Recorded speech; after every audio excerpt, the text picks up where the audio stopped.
Halo, assalamualaikum. Ketemu lagi sama gua Imam Ramdhani di channel King Management.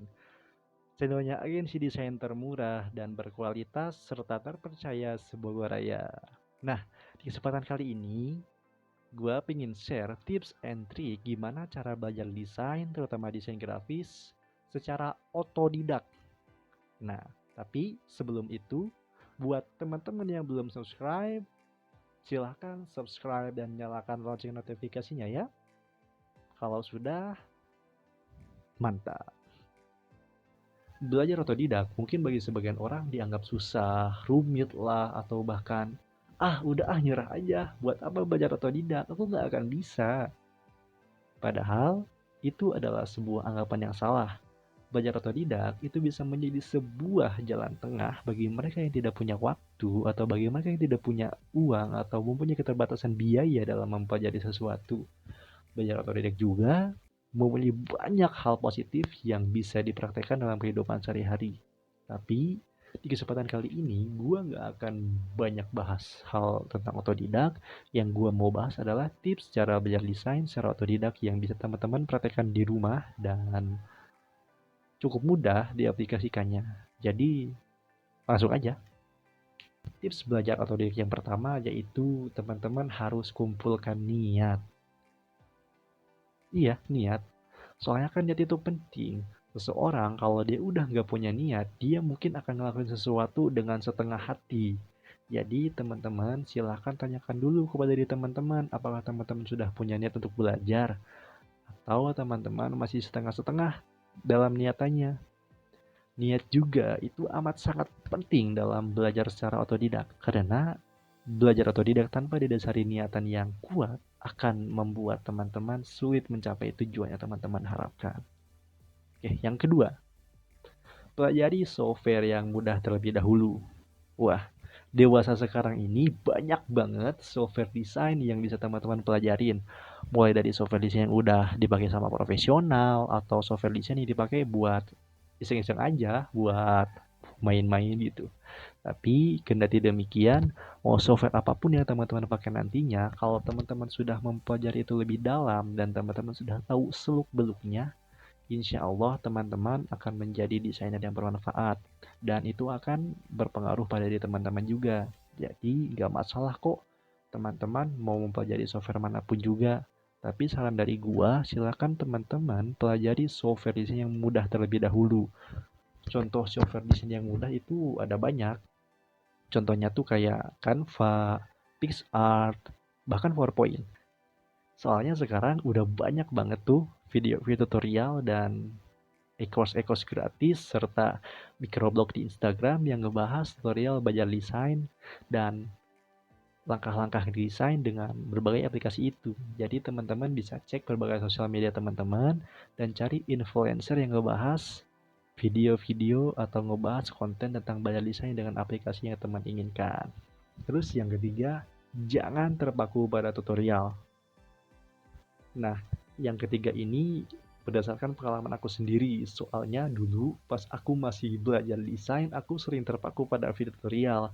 Aku nggak ngeksplorasi lagi tentang software yang aku pelajarin, tentang tren desain yang aku pelajarin, tentang seluk-beluk dari desain yang aku dalemin. Enggak sampai sedalam itu. Jadi aku cuma fokus pada video tutorial yang orang buat.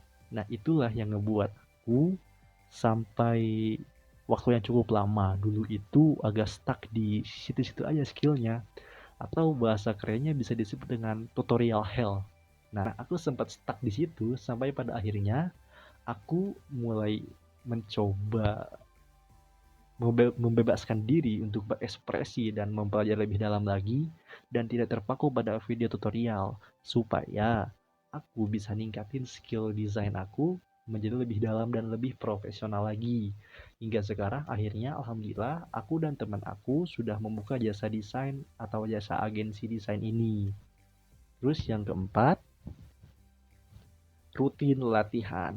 Nah, tips yang keempat ini kayaknya tips yang umum banget dipraktekin sama semua orang, bukan cuma pas belajar desain grafis doang. Rutin latihan memang terkesan sepele, tapi tanpa kamu sadari atau tanpa teman-teman sadari, Latihan secara rutin dan berkesinambungan itu dapat mengasah skill teman-teman lagi. Kadang-kadang kan teman-teman bisa aja lupa tentang apa yang udah teman-teman pelajari waktu dulu. Jadi latihan diperluin supaya ilmu itu tetap nempel dan teman-teman bisa semakin jago dalam prakteknya. Yang kelima yaitu ikut komunitas. Iya, komunitas. Kalau misal teman-teman belajar desain grafis, berarti teman-teman silahkan ikutin komunitas desain grafis. Mau bisa komunitas di internet atau komunitas langsung. Nah, itu tuh caranya cukup efektif. Soalnya kan udah mah kita bayar otodidak. Jadi kalau kita ikut komunitas, siapa tahu bisa kita saling sharing dengan orang lain yang sama-sama belajar otodidak, atau kita bisa tanya jawab kepada orang yang lebih dulu tahu daripada kita.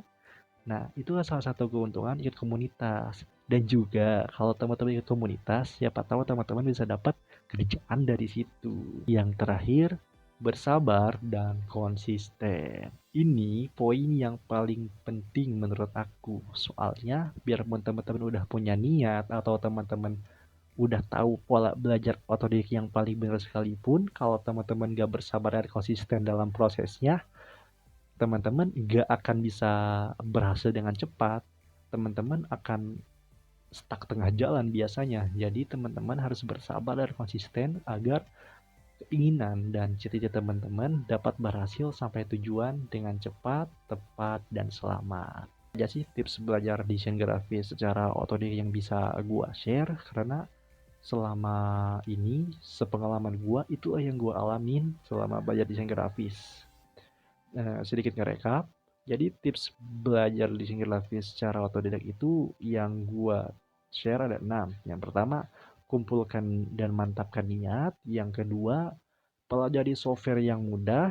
Ketiga, jangan terpaku pada video tutorial. Yang keempat, ikut komunitas. Yang kelima, rutin latihan. Dan yang terakhir, bersabar dan konsisten.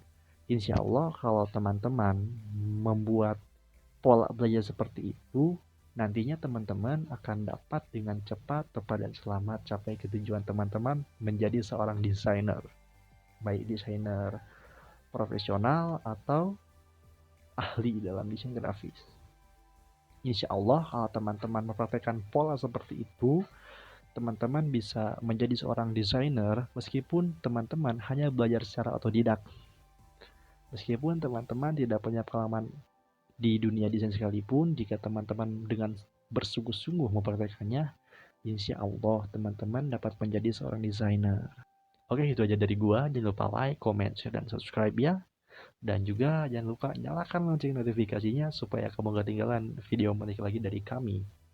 Sekian dari gua. Wassalamualaikum warahmatullahi wabarakatuh.